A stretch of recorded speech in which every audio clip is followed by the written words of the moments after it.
You have to know this. The fact that I'm here matters. The fact that you're there matters. This is no accident. None of us are. If you do not have style, you just say, well, here I am, as a human being. How can I express myself? Ask not what your country can do for you. Ask what you can do for your country. There is no way around. You have to jump. And we are calling it iPhone. نريدها قومة ونهضة إسلامية. I have a dream. It's about yes we can.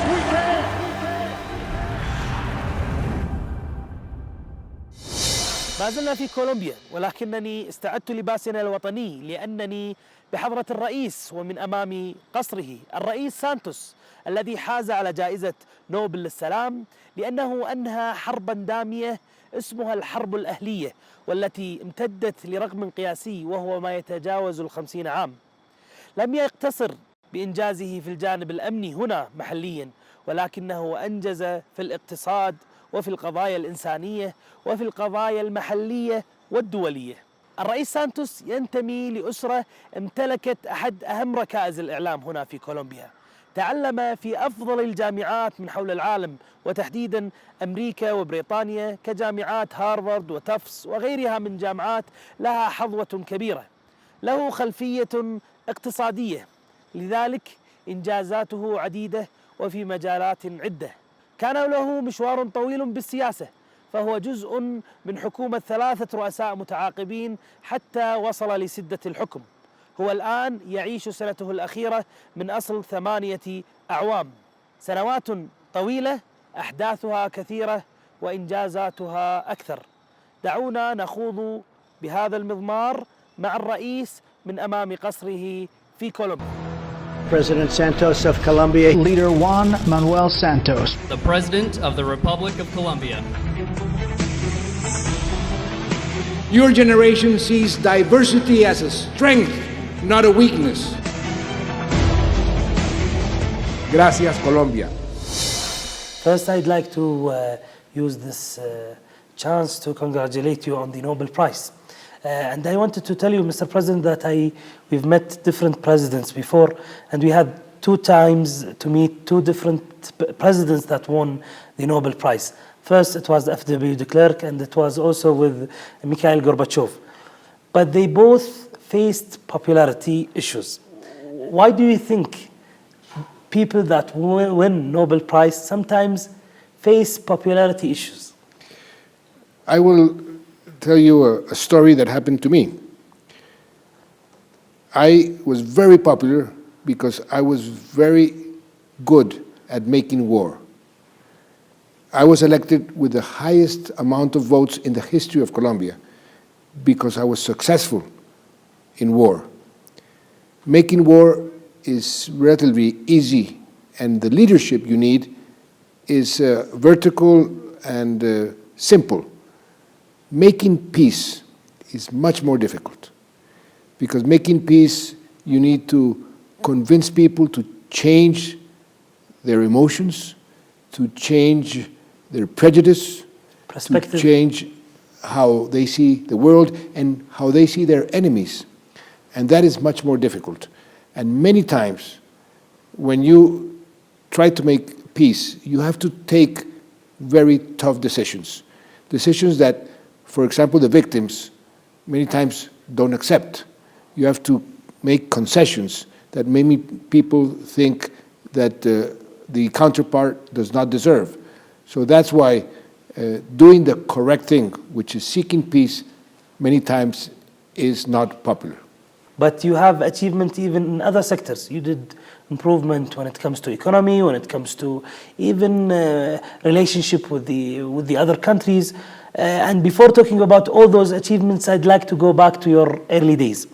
You started your life in a special family that owned one of the biggest media tools here in Colombia. Some believe that it's even to own such a newspaper is more important than being a president. How is it to be raised in such a family? Well, yes, as you say, I was raised in a family which was very important in the journalistic and in the political world, because the newspaper was very influential.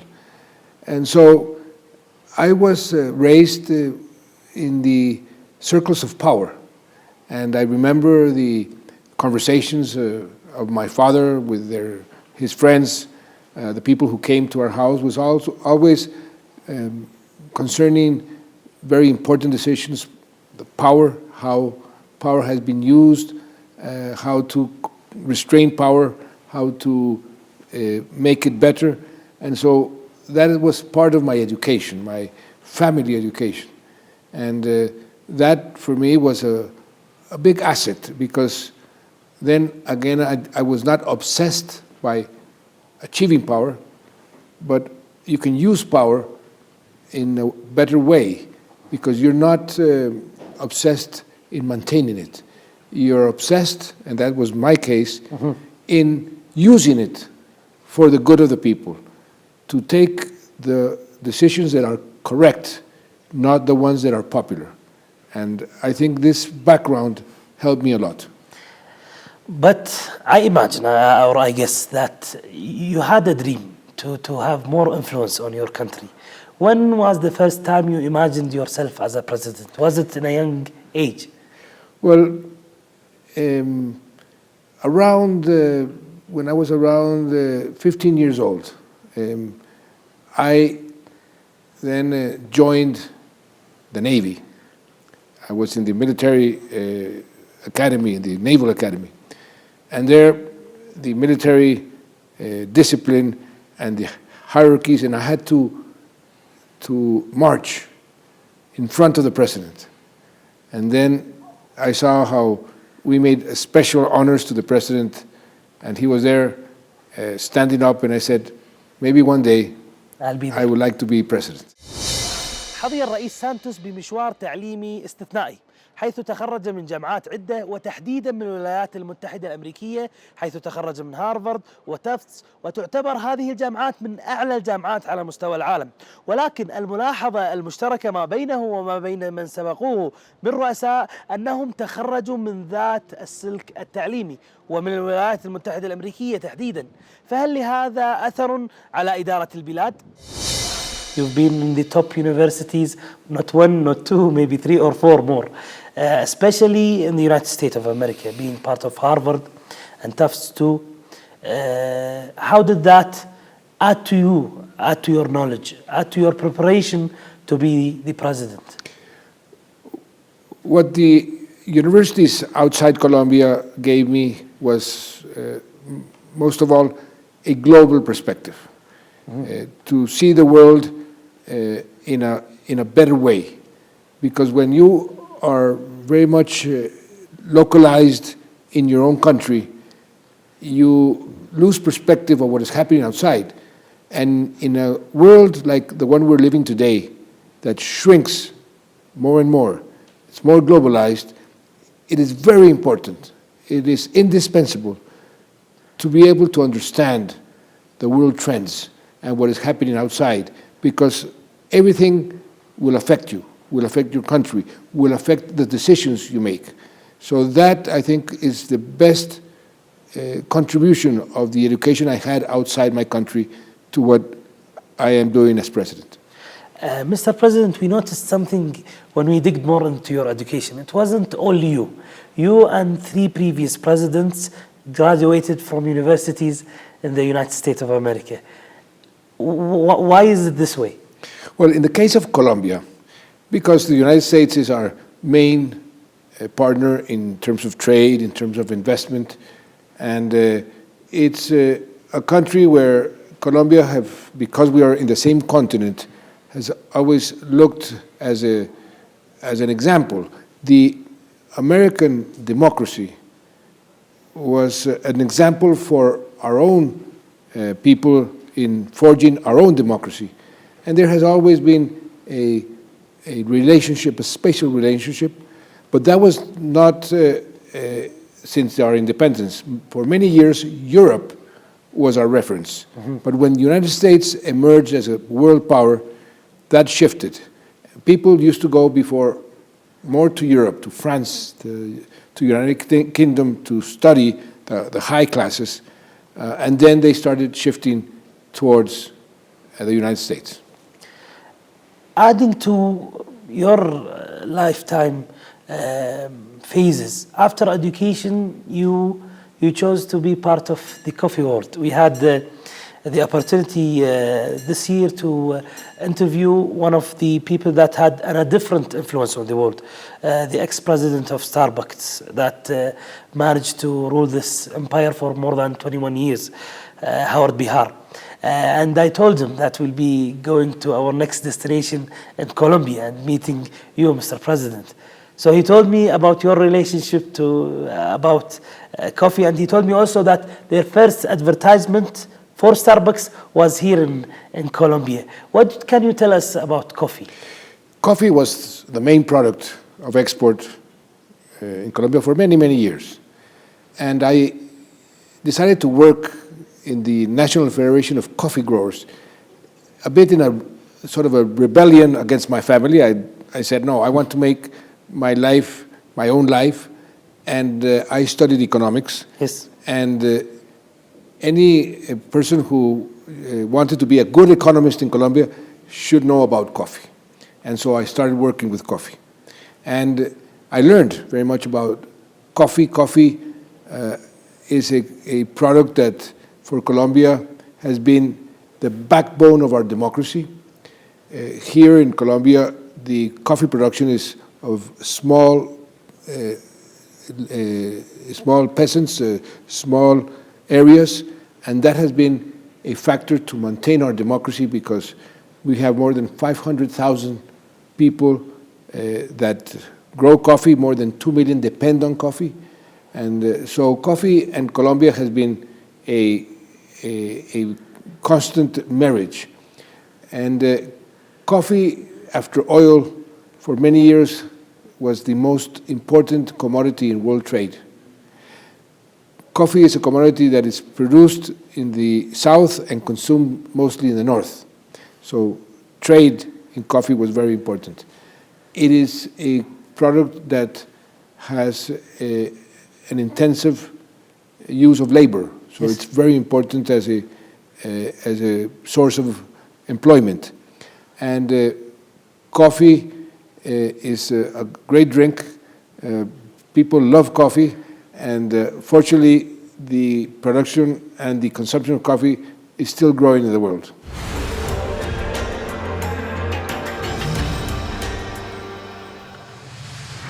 كولومبيا الغنية في كل شيء، علمها يتكون من 3 ألوان، الأصفر وهو الذهب، والأحمر وهي الدماء، والأزرق وهو الماء. غنية ولكنها متضاربة بذات الوقت. تاريخ عظيم ابتدأ منذ عام 1500 وكان بعد غزو الأسبان، وانطلق حتى تجاوز حروبا أهلية عديدة ملؤها فكر وطمع ومخدرات، ولكنهم ها هم ينظرون للمستقبل بكل أمل. Let me go back to the timeline if you don't mind. When you became the first time part of the government as a minister in 1991, it was a really tough period of time in Colombia, especially being the trade minister. How was that related to what was happening in that period of time, Pablo Escobar time, let's say? Well, when I went from journalism, because I ended up working with my family in the newspaper, and I went to public service. I was the first trade minister in the history of Colombia. And I was made responsible for opening up the economy. We were a very closed country, closed economy. So I opened it up and I started negotiating free trade agreements with many countries.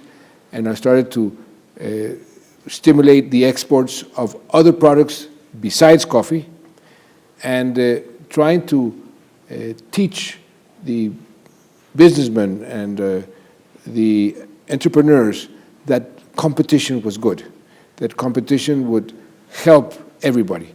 And so that was a major change of our economic model. At the same time, we were going through very difficult periods in terms of our security, because we became the big exporters also, unfortunately, of drugs. Okay. And the guerrillas were very much present, and we had an armed conflict, and they used the drugs as a source of finance.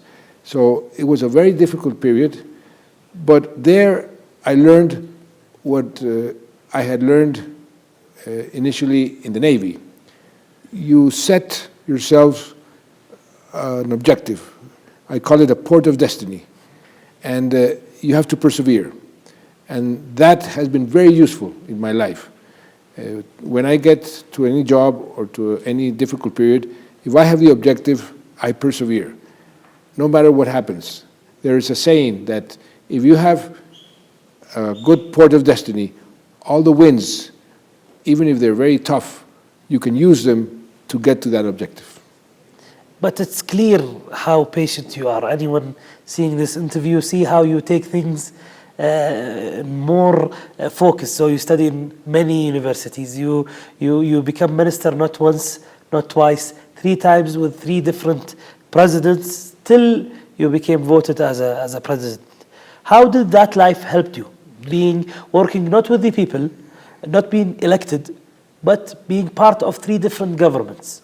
Well, you say I'm very patient. I also meditate. I meditate, and this helps me to maintain your focus. And being a minister of 3 different governments gives you the experience to understand the decision-making process in a government, and how to be able to create the conditions for that decision-making process to be effective.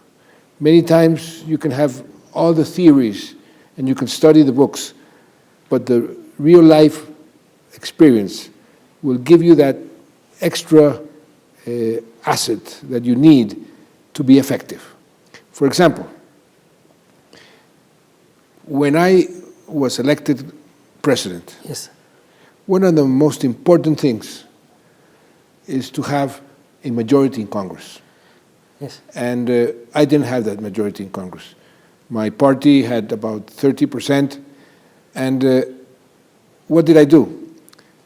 I copied what a former president of the United States, Abraham Lincoln, had done when he was elected president, to ask your rivals in the elections to become part of the government. And they would bring with them their senators and their representatives, the Congress. So that's how I achieved a big, huge majority in Congress for the last 8 years, and that allowed me to be effective in our decision-making process, because I had the majorities in Congress to approve my decisions and my laws. You mentioned strategy many times. Now, maybe we had a conversation for 15 minutes. It seems clear how you are a strategy man. And even when I met some of your staff members, they told me that you loved chess, but you loved even poker. So it's not always about chess. It's about decisions and to go and to do the extra mile that you were talking about. Being a president, you had a huge mission, as you said, bringing peace to your country, economical challenges. Let's start with the violence, or let's talk about the hugest achievement that you took Nobel Prize because of that. Transforming from using violence to the other choice, the peace, which you said that it might be not that popular. But why did you feel that it's the right time? Well, again, strategy.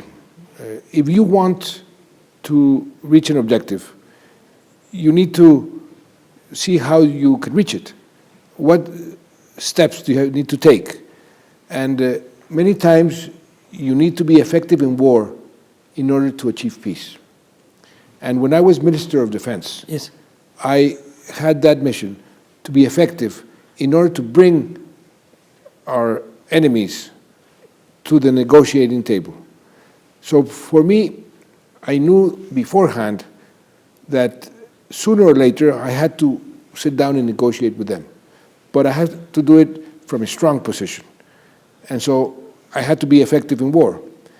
So it was not a difficult transition going from war to peace. It was a natural transition.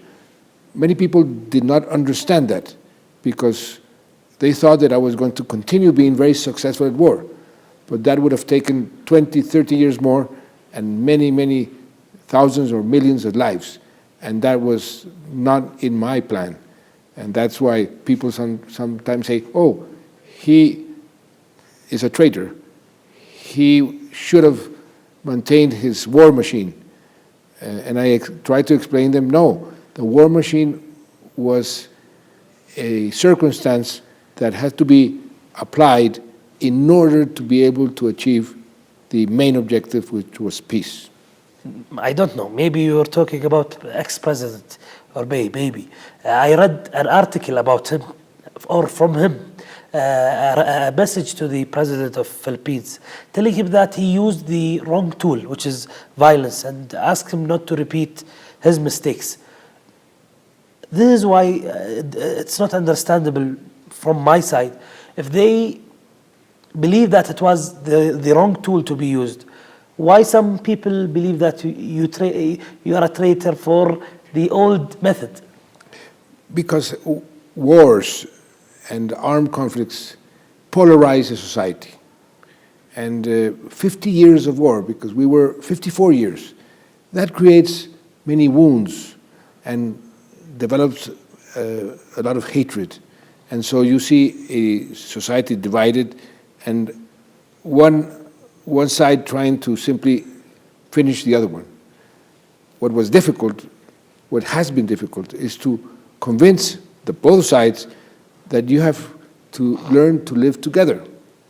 And that's why I say that making peace is more difficult than making war. And we still are trying to do that. The Pope came here last year to tell us, after 50 years of war, you need to learn how to reconcile, how to accept each other. And this is a long-term project. You don't learn how to reconcile from one day to another. And that's what we need to do every single day. Mr. President, who knows Colombia knows that there are plenty of parties that has their hand in decision. You have people that their source of power comes from violence, from their bombings, or from votes, from different sources of power. It was tough to bring peace and to bring all those parties together. And also you faced even a loss, your first loss in a popular vote for bringing peace. After 4 days from that day, you received the call of the Nobel Prize. What did that mean to you? Well, it was, I say, like a gift from God, because it came at the perfect moment to help me continue, to persevere. And it meant that the international community, and fortunately the Colombian people also received that in the same way, that the international community was backing the president and the efforts for peace, and that it was a message to continue seeking that peace. So it was very important and very opportune. What makes you stand again after losing? As a person, as a president, what makes you feel that there is always another chance? Well, in life, you should learn, and this is something I always tell my kids, the students I talk to. You will always, at a certain moment in life, you fall down. You have to learn how to stand up and continue. Everybody falls down at some moment in their lives. And the important thing is to stand up and continue. When I lost the referendum by a very small margin, I also saw that difficulty as an opportunity.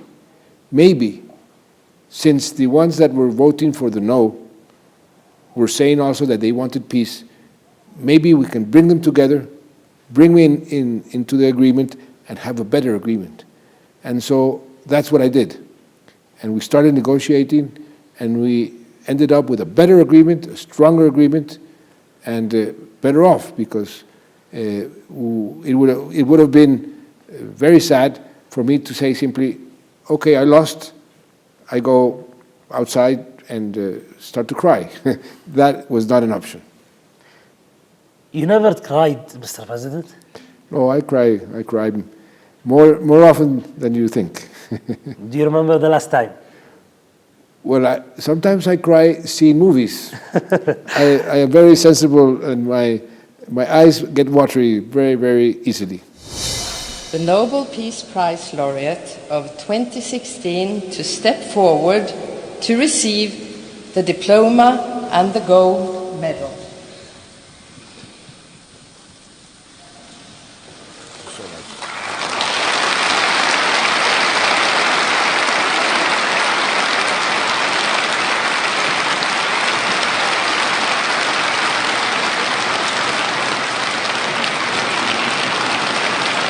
So the President has received.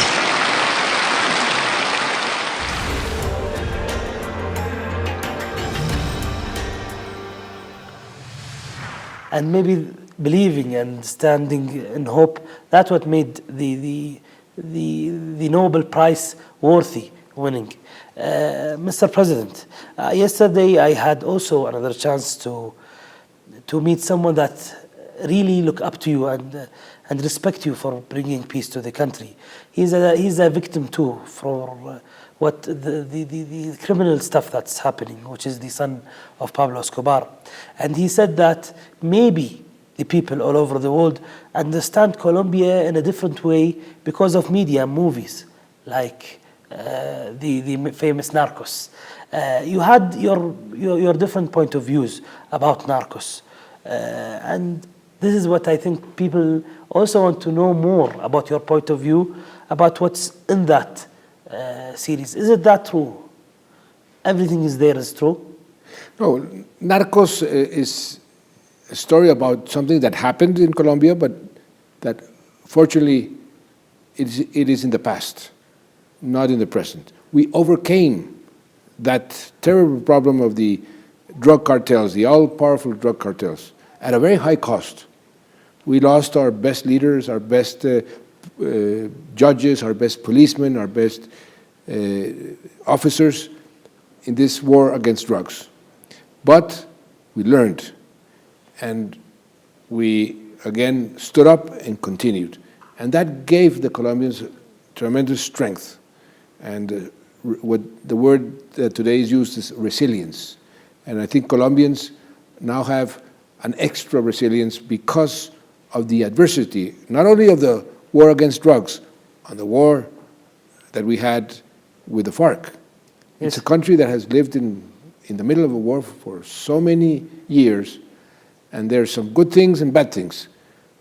A good thing is that adversity, they say, makes your character stronger. It builds more resilience. The bad thing, what I discovered, was that we were losing our compassion, which is the ability of any human being to feel the pain of others. After so many years of war, we started losing our compassion. And that is one of the reasons why I said we need peace now. A society cannot simply lose its compassion. Mr. President, when we arrived here, we know all the stories about the guerrillas and how it's now different after signing peace. But also I noticed many things, such as, for example, dogs in front of every single building that is important, a hotel or a mall. Also that I understood that there is a way of saying that we're there. Those guerrillas always go into bombing as a way of trying to be part of the table. When would that policy end? Yesterday we heard that there was also trying someone to explode himself. So when do you think that this method will end? No more blowings. Well, we still have a small group. We made peace with the most important group, a very the oldest and stronger guerrilla group in the whole of the American continent. That's the group we made peace with. There's a very small group which is still important because the capacity to commit terrorist acts is always there. You can have 5 people or 10 or 100, and they want to be a terrorist. They have the capacity to do that because terrorism is easy to do, and that's why you also need to combat terrorism with all the strength you have. This small group is starting to negotiate like the big group, and is starting to try to say to the Colombians, we are here, we are present, we exist, take us into account. We will take them into account, and if they are really willing to make peace, we will make peace with them. No problem whatsoever. But if they continue to do terrorist acts, the military forces that we have, and they are very capable, they have learned a lot, will be after them. That balance is something amazing to hear. And I remember it just reminded me of how even answering some of the questions that reporters said when you were with President Trump in the White House, when he asked you about your view about the wall that Mr. Trump is trying to build. Your way of answering, you always find a way of giving a better answer, even if it takes you away from the question. If I would like to repeat the question and say, what is exactly the right way to block problems? Is it by building walls? It's the way to block or solve problems. Whatever is build bridges, is dialogue, is putting yourselves in the shoes of the others. And that will facilitate very much the resolution of problems, the solving of problems. Many times the problems that arise are simply because people are ignorant about how others think or what is happening to others, and they only think that they have 100% reason, and that is something that we need in the world of today to try to solve. The respect for the differences, putting yourselves in the shoes of others. This is the best way to avoid major problems. Mr. President, you're amazing when it comes to building bridges. You deal with 2 different presidents that represented the United States of America, President Obama and the current president, which is Trump. And you always talked positive. You always said that we reached a point that we never reached before. We're closer. How is it different to deal between President Trump and President Obama? And I had to deal with President Clinton, yes, and also with President Bush. I've been dealing with American presidents for many, many years. It is important to have a positive perspective on life and on the relations you have with others, be it persons or be it nations. We all have problems, even in our daily life with your family, with your people who you work with. But if you have a positive approach to that relation, you can always advance, and you can always make that relation richer. And that relation will then make you better. And that has been a philosophy that I have always tried to apply. And that's why I was able to make peace with my neighbors when I became president, having had the worst possible relations with Venezuela, with Ecuador, but respecting the differences and finding common grounds has helped me and will help any head of state or any person to have a better life. Mr. President, that method made your economy stronger. your currency value went up through the previous years. Your GDP did a huge improvement. Asking about going through those tough years, how did you maintain this progress when it comes to economy? Well, I am a third way man. The third way you can define as allow the market to work as much as possible, but let the state intervene when it is necessary. This is a very pragmatic approach. Yes. And this has given the most prosperity to the countries that have applied it.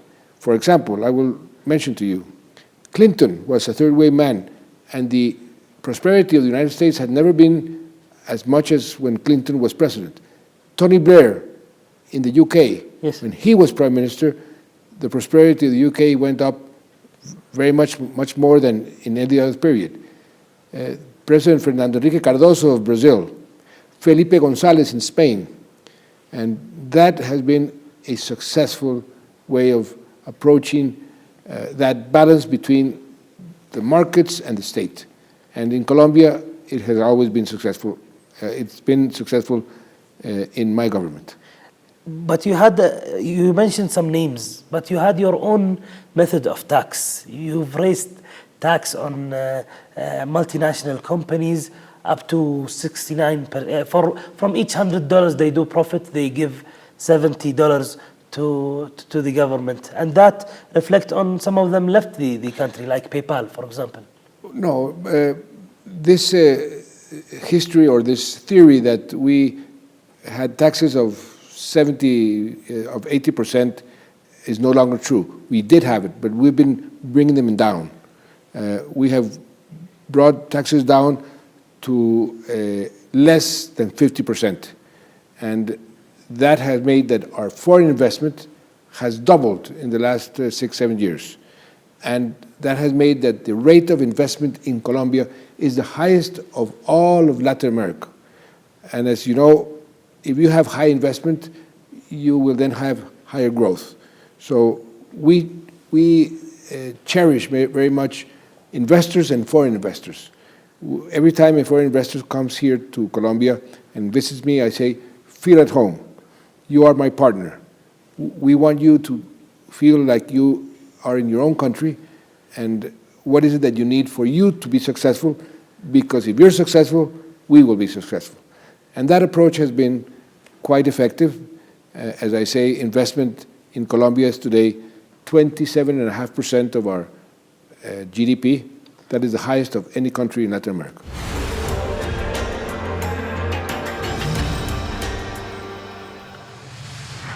It's clear that you're successful. You've mentioned success for others, but it's clear that how successful you are. But you're now in your last year as a president. What have you felt that you're not yet achieved? Oh, many things, many things. Always, the needs of the people are much bigger than the capacity of governments to satisfy those needs. We brought down poverty by 12-13%. More than 5 million Colombians were taken out of poverty. But we still have 28% of our people in poverty. Yes. So there's a lot to go. We are building roads and highways and bridges like never before. However, we need to do much more to be a real competitive economy. We brought down unemployment and created 3.5 million jobs, but we still have 2 million Colombians that are unemployed.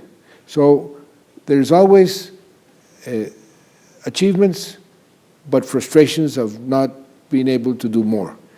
And if you ask me what is probably the reform that I would have liked to have passed and that I didn't, it's a reform of our justice system, where we need to improve our justice system because there is a lack of confidence in the people in the justice system because of the war.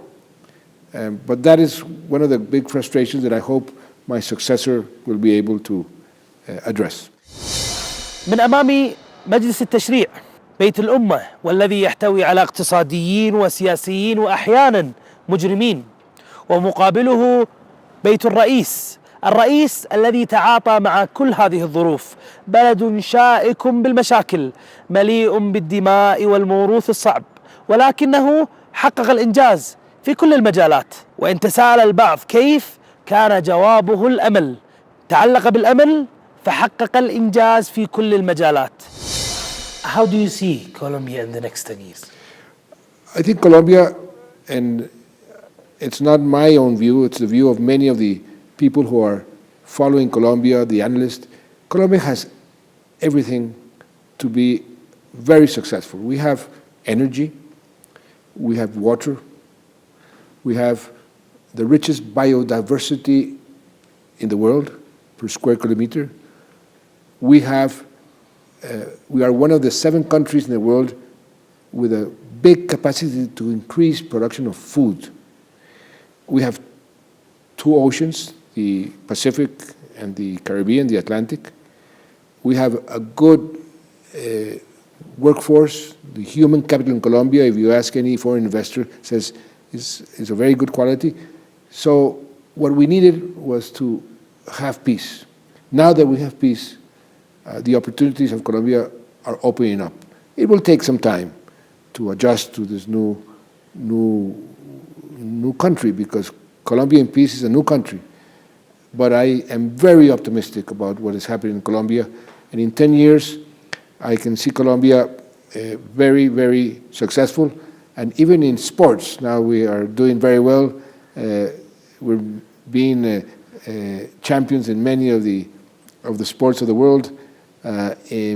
People are now coming to Colombia to make big films.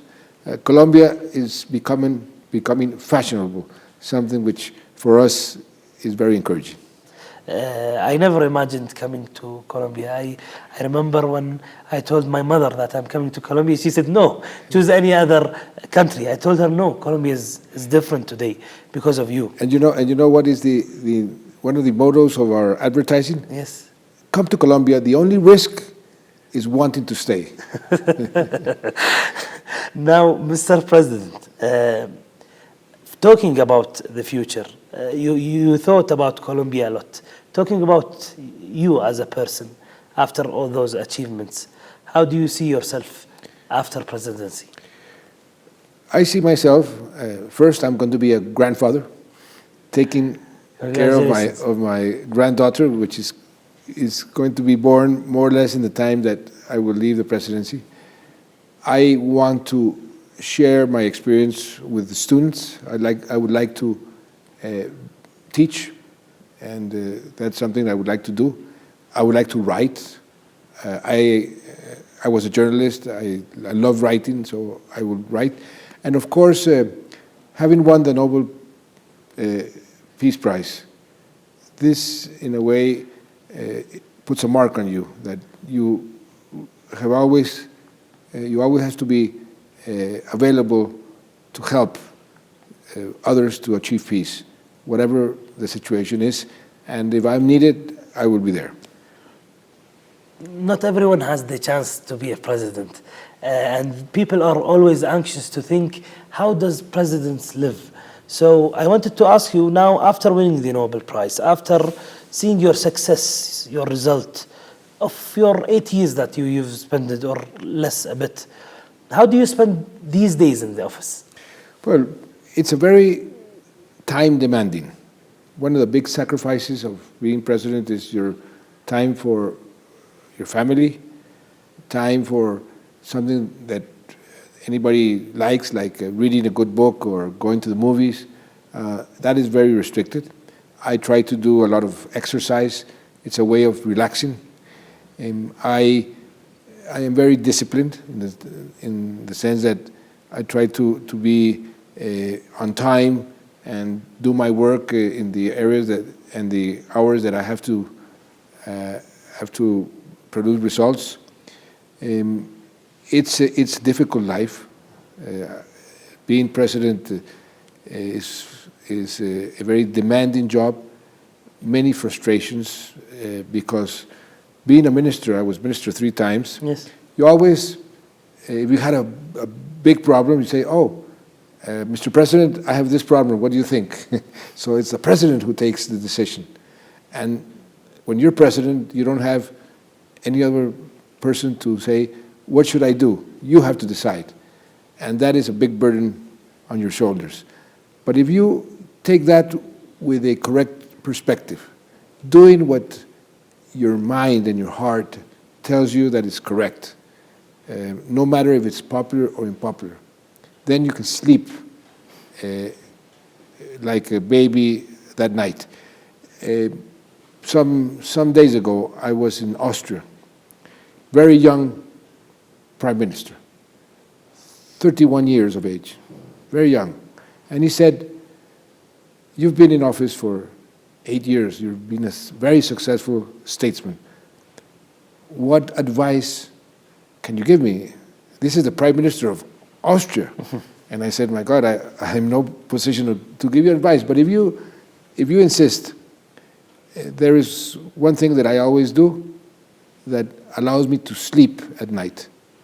Always do what you think is correct." And this is something that for me has been very important. I didn't want to stop you because I got an answer for a better question that I didn't ask. I asked about those last days that you're spending now in your office. How are they different? No, they're different in the way that I want to close with a good result. And so I'm pushing my ministers now, finish this, finish that, improve this statistic. I want to leave the House as ordered and in the best way possible to give it to my successor. Do you feel that you'll lose power very soon, or you'll be more powerful when you're away from this office? It depends on how you define power. If it's the capacity to sign the decrees, well, of course, when I'm not president, I cannot sign decrees. But if it's having a say in the big decisions and giving the advice when it's wanted and when it's asked for, you will have a lot of power. But it's that type of power that you don't seek. It's that type of power that it's given to you according to the circumstances. My decision, and that is a decision I have very well thought and determined, is that I will not seek to maintain power for the power's sake. There are many presidents and heads of government or state that becomes widows of power. This will not happen to me. I know exactly that when I end, I'm not going to be a widow of power, and I'm not going to suffer because I don't have that real power that you have when you are at the presidency. I will have the peace of mind and the disposition to help when I am wanted and I am asked for. Mr. President, thank you very much for the time that you gave us. And this is a gift that represents the message of the program. This is for you, Mr. President. It represents exactly what we do. We share stories, and we thank people that gave us the chance to share their stories. Well, thank you so much. Thank you very much. As you know, I was in the Navy. Yes. So this is for me a special gift. Thank you very much. Thank you, Mr. President. Thank you again. Thank you. رغم أنه مرهف القلب وكثير البكاء كما يقول، إلا أنه من استخدم القوة تجاه العصابات أثناء توليه لمنصب وزارة الدفاع، وهذا ما مكنه للوصول بأرقام قياسية لسدة الحكم هنا في كولومبيا. ولكن بعد توليه الرئاسة اتخذ قرار التصرف بالسلم بدلا من العنف كوسيلة لحل النزاعات، فأنهى الحرب الأهلية التي امتدت لما يزيد عن 50 عام، وحصد كذلك جائزة نوبل للسلام. رغم ذلك سألته لماذا يخسر الرؤساء سمعتهم وشعبيتهم بعد أن يحدثوا السلام، فقال إن الناس ترتبط بالعنيف أكثر من ارتباطها بالسلم. شكرا على المتابعة.